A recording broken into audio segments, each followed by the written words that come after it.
સુરતમાં ચૈત્રી નવરાત્રિ પર્વની અષ્ટમીના રોજ દુર્ગાષ્ટમીની ઉજવણી કરવામાં આવી હતી। આ પ્રસંગે શહેરમાં વિવિધ સ્થળોએ દેવી સ્વરૂપા કન્યાઓની સામૂહિક પૂજાનું આયોજન કરાયું હતું। આ દરમિયાન ભક્તોએ નાની છોકરીઓના પગ ધોયા હતા, તેમને ભોજન અર્પણ કર્યું હતું અને પછી ભેટ આપીને વિદાય આપી હતી। બીજી તરફ અષ્ટમીની તિથિ નિમિત્તે દેવી મંદિરોમાં સવારથી જ દર્શનાર્થીઓની ભીડ જોવા મળી હતી। અંબિકા નિકેતન સ્થિત અંબાજી મંદિરમાં સવારથી જ મોડી રાત સુધી ભક્તોની ભીડ જોવા મળી હતી।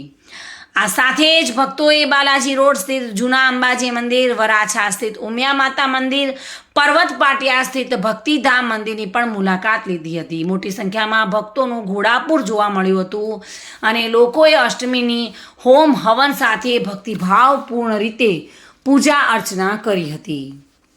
સુરતથી સુનિલ ગાંજાવાલા સાથે bureau report, today Gujarati news.